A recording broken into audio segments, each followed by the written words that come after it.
didn't know if you guys would show up today. Good morning. Mike, did Jalen Waddle miss practice yesterday because of an injury, and is he back today? He just didn't feel like it. No, yeah, no, that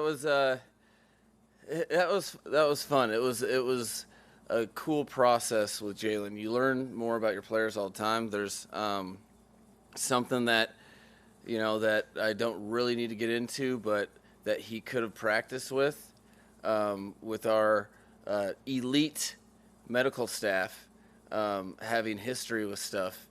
We were trying to be preventative. He wanted to practice. We disallowed it to try to be in front of something.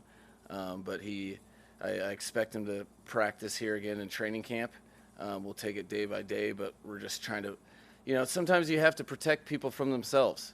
And that's a great problem to have, especially with an elite talent like that. With these fast twitch guys, the soft tissue stuff sometimes in camp can linger on throughout the season. Is that a new point of emphasis for this medical? Oh, definitely, especially because their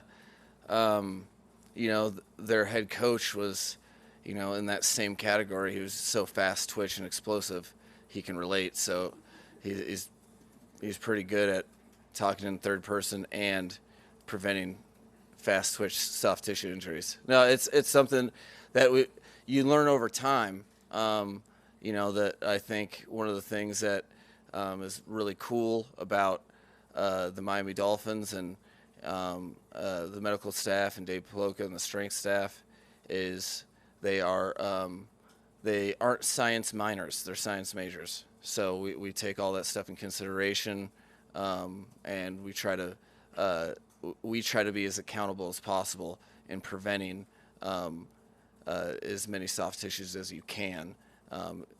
You'll never be 100%, but you try to pay attention to each individual player and tailor things so that they can avoid those things as best possible.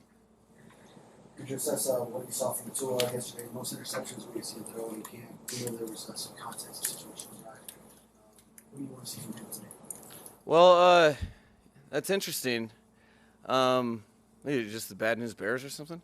No, there. Yesterday was a classic example of the conflict, at least for me emotionally as a head coach, because, and I was very clear with this with the team. I was very pumped with how the offense and in particular Tua came out in practice, and I let it known early and often to the defense that I didn't think that they were performing to the standard. I think it was probably the most successful red zone period that we've had, certainly being here, offensively versus the defense. But after bringing that to the defense's attention, we got into some situational periods, and man, did they answer the bell. And in those periods, we turned the ball over way too much, which was a great learning lesson for Tua. We hadn't been in a couple of those situations yet, and so we got to talk about it and learn from it. So overall, I had half the practice that I was pumped at the offense, half the practice that I was pumped at the defense, simultaneously being mad at the other side of the ball. So all of which,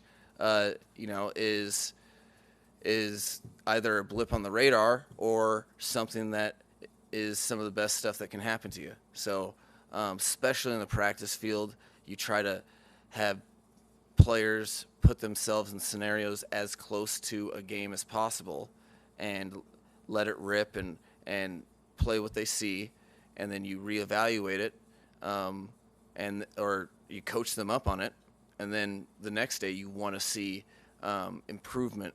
And the next time we're in those situations in practice, I want to see improvement. In games, I'm expecting improvement with the offense, and hopefully the defense is able to reproduce that same production against an opponent. But it was it's almost like it makes you, as a head coach, you just feel completely bipolar at times. You're like, I'm happy and I'm sad. How many situations are there where you're simultaneously happy with both sides of the ball? When effort, intent, assignment and technique are good, which does happen. That generally it's somebody wins a down. I really like the periods that within the period are back and forth. That's when I'm simultaneously happy because, you're going. Every play doesn't work on both sides of the ball, ever. So, when going through that process of saying, "Wow, that was a 7-yard run play we just gave up as a defense." It's 2nd and 3. Okay, now it's a 2-yard loss. Now it's 3rd and 5, and then you have a perfectly executed defensive structure versus an offensive structure, and maybe the offense, maybe Tua throws a perfect throw, and it's a very contested but good completion, or it's a perfect throw and a DB makes a great play. Those are my favorite periods within the team because you don't want to see complete domination by either side. So it's an interesting when you've practiced together for about a month and then you have all the OTAs and stuff. You're looking for parity because our team needs both sides of the ball to be as good as they can be. Where are you in the return game right now with Lynn having a nice night on Saturday? How is that shaking out the race for returning? Oh, this is one of the. If you're a return enthusiast, this is a cool moment in time for the Miami Dolphins, just because there's competition there. We have a lot of dynamic playmakers, so we're afforded the option of really being able to mix it up and have people really compete. And right now it's after one game. I think nothing is settled, but guys are starting to get more comfortable with the returns, and it's like everything else, man. The competition really is where the cream rises to the top. So it's a fun thing to watch. I by no means shortchange the process ever, especially with situations where there's high competition like that. And we're going to continue to give guys opportunities to see, because again, I'm always looking, and I have to do it with the players all the time. I'm not bottom line oriented as a coach, because it's not, there's too many compounding variables for success or failure. What I'm looking at is like, okay, well, here's what you did well. Cool. Can we count on that? Here's where you did poorly. Do you improve on that? Because the name of the game is not being really your best necessarily in September. It's about January. That's what you're building towards, and that's the mindset I'm trying to really infuse to the team. Do you need to settle in on one returner? I know you said you're not in absolutes, but you could use Waddle and Tyreek, but you're not going to use them full time. Do you need to find one guy that fills that role? I don't think you need to. I think you can. I think that's something when that happens a lot. If you have a player that has an exclusive skill set that doesn't really fit into offense and defense, or you only have one guy that you're really confident in. So no, I don't think you have to by any stretch. I think that's a competitive advantage to give different people opportunities, because it shows the opposing team they get a different feel, and it also creates a little urgency from each returner, because I want to get another one. Mike, you spoke about the bigger picture of, not September, but January. I guess since your time taking over as coach to now, how do you like where your team is at this point, and what are some things you really like about how the team has grown since you got here? One of my favorite parts is that, like, I'm a pretty positive guy, and I like to bring energy. But but there's been opportunities that I've had along the way to kind of like point out and nip in the butt that that is not good enough. Whatever that is on either side of the ball or special teams or anywhere that I've really applied that pressure, like 100% of the time people have responded. And I think that is the life you live, that is the life of everyone, that is football. The nuts and bolts of it is really handling all the noise, being able to accept constructive stuff, and then getting better from it. So that's my favorite part. I'm pretty happy with where we're at for approaching the second preseason game. I'm pretty happy, and that will I be happy during the season? Well, you know, that's contingent upon what happens now. You could have the greatest off season and beginning of training camp in the history of football, and if you shut it down for a couple weeks, all of that's meaningless. So I feel very confident. They're earning my confidence by the way they respond. So I'm happy really about where we're at and where we're going, feeling confident that we'll take the right steps to be ready to play New England week 1. Do you have to, I mean, it's a bad word to use, but yell? I mean, do you have, at times, do you have to get in front of your team and chew them out? Is that something? I mean, I try not to major in it. It's kind of philosophically. Like, I don't enjoy yelling, but you have to do what you have to do to let them know exactly the urgency of the moment. But I've always philosophically thought that, like, if you pick and choose those moments, then that state that you don't really like to be in, it is purposeful, you know?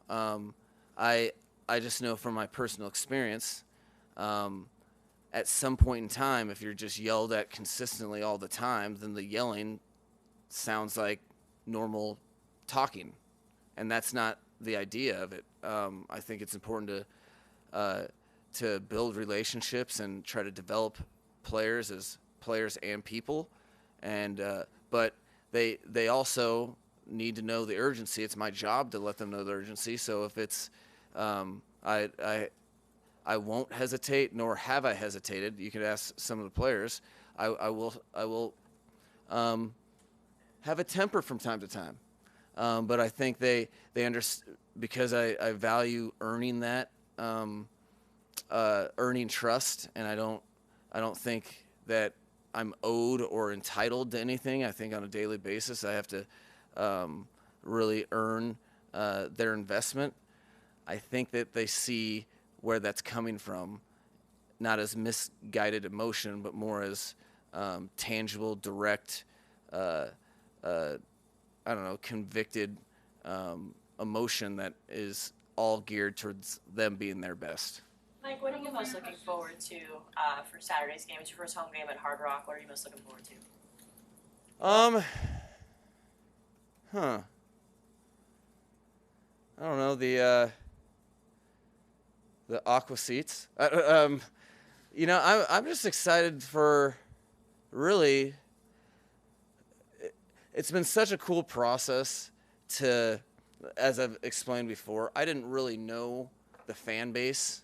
This is one of the 2 divisions I'd never coached in the league. So everything since I've been here, I've just been like, wow, this Miami Dolphins fan base is phenomenal. So, and just hearing the feedback, seeing the fans out in practice, I know there's going to be a lot of energy, and people are excited about seeing their players and their team. So I'm kind of, I guess I would say the thing I'm most excited about is that connection between, a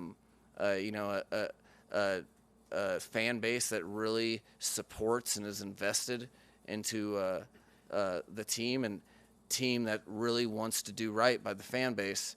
That should be fun, and I look forward to that this weekend and the rest of the season. Final question. No announcements. No big announcement. Are you setting me? Should I have an announcement? Well, we're not going to say show Saturday. I think tomorrow, there's a birthday tomorrow. I just read it. There's a player's birthday. I should announce that. I should announce that my wife went to the grocery store, which was exciting because I'm a big snack time guy. Outside of that, I would like to announce that I'm very excited for practice, as you guys should be, because it's an opportunity for both sides of the ball to respond to things that they weren't happy with the previous day. I think maybe he was referring to like the rotation of players, Oh! starters, and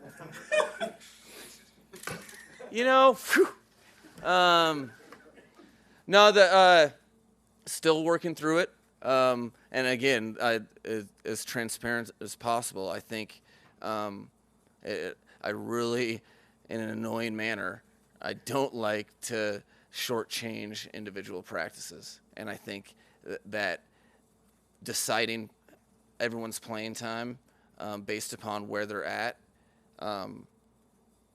for this team, for our young team, I think that doesn't do right or justice to the individual practices. So we'll be working through that and probably be about the same timeline that I'll know as it was last week, unfortunately. Hey, I mean, for me too, I want to know what I think.